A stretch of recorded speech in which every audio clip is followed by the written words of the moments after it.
Hey there, and welcome. Today, we're jumping into two of the most basic building blocks of English, adjectives and adverbs. And I know what you're probably thinking. I learned this stuff back in grade school. But trust me, we're about to go way beyond the basics. We're going to look at the weird exceptions, the secret rules, and the stylistic choices that can take your writing from just okay to absolutely fantastic. So let's start with the one rule everybody remembers, right? To make an adverb, you just slap an ly on the end of an adjective. Seems simple enough. But what if I told you that rule isn't just a guideline? Sometimes it's completely misleading.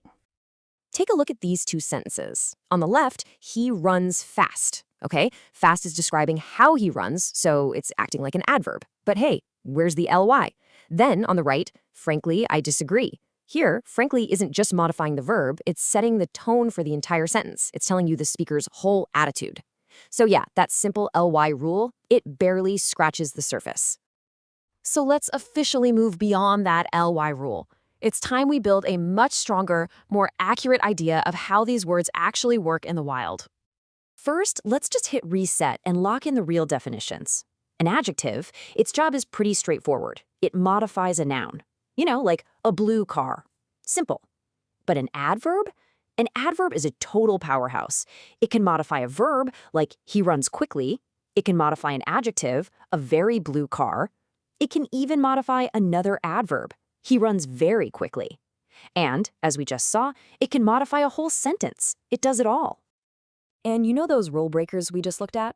Well, they actually have a name. They're called flat adverbs. These are the adverbs that look exactly like their adjective cousins. He runs fast, he spoke loud, or signs that say drive slow. All of these are totally correct, especially in conversational English. And they're the perfect example of why the ULI rule is just a starting point, not the final word. Okay, that's enough about adverbs for a minute. Let's talk about adjectives, because they have their own secret little quirk, a hidden code that, believe it or not, most native speakers follow without even knowing it exists. No, seriously, think about it. When were you ever taught the order that adjectives are supposed to go in? My guess is probably never. And yet, if you're a native speaker, you just know that a red big car sounds bizarre, but a big red car sounds totally fine. How does our brain know that? Well, here's the secret code laid bare. There is a general, unspoken order we all follow. It usually starts with your opinion, then moves to size, then age, shape, color, origin, and a few others. It looks kind of complicated when you see it all written out like this, but your brain has been doing this on autopilot for years. And this phrase is the perfect proof. A lovely, small, old, round wooden coffee table. See how it works? Opinion, lovely. Size, small. Age, old. Shape, round. Material, wooden. Purpose, coffee. It just flows. Now, try to scramble that order up. A wooden, lovely coffee small table. It just falls apart. It sounds completely wrong. Okay, let's circle back to adverbs. We've established they're workhorses, but their real magic, their true power, comes from where you put them in a sentence. Just moving a single adverb can completely flip the meaning of what you're saying. Let's use the word only to see this in action. First up, only she told me. When we put only right at the front, the focus is squarely on she. The meaning is crystal clear. She was the one who told me, not him, not them, nobody else. Now watch this. We just shift only one word over. She only told me. All of a sudden, the meaning does a complete 180. The focus isn't on who spoke anymore, it's on the action of telling.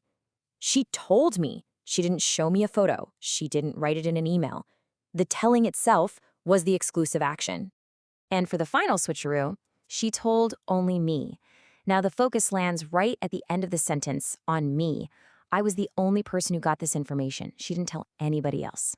So you see, 3 different placements, 3 totally different meanings. That's the incredible power of where you put your adverbs. All right, time for a little rapid fire round.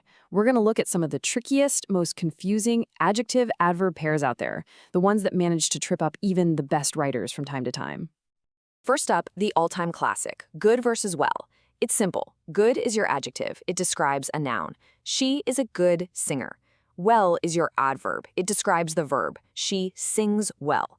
But, and this is a big but, there's that crucial exception. When you're talking about someone's health Well can act as an adjective, as in she looks well, meaning she looks healthy.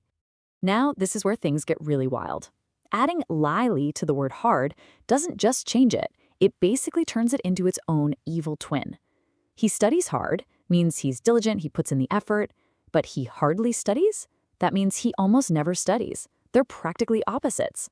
And we see the same kind of thing happen with late and lately. If you arrive late, you're not on time. It's about a specific moment. But lately has nothing to do with being on time. It means recently, and it refers to a whole period of time. Two totally different ideas. That little "ly" ending can also shift a word from something literal and physical to something figurative and abstract. A plane flies high in the sky. That's a literal altitude you can measure. But a person is highly respected. That's a figurative degree of respect. You can't measure it in miles, but the word gives it a ton of weight. And for our last tricky pair, near versus nearly.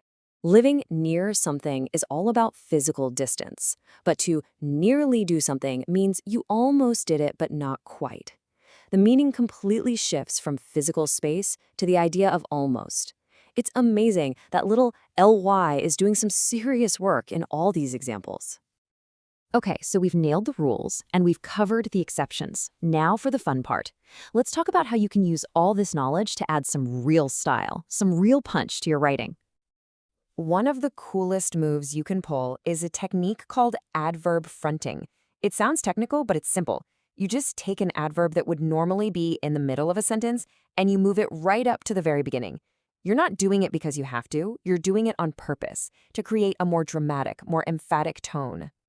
And you can feel the difference immediately. I mean, I have never seen such beauty is a perfectly fine sentence. But listen to this. Never have I seen such beauty. It's more poetic, right? More powerful. By yanking never to the front, you also have to flip the subject and verb. Have I instead of I have.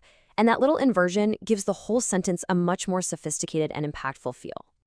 So let's tie this all together. What are the big things to remember? Well, first, that grammar rules always have exceptions, like those flat adverbs that just ignore the whole ly thing. Second, word order isn't random. It's incredibly important and can completely change your meaning. Third, tiny little shifts, like adding ly, can create words with brand new, sometimes opposite meanings. And finally, grammar isn't just about being correct, it's a powerful tool for style. And that really leaves us with one last big question to think about. We follow grammar rules so that people can understand us clearly. But as we've just seen, sometimes bending or even breaking those rules is what creates the biggest impact. So the real art is knowing when to play by the rules and when to break them for style. Something to chew on.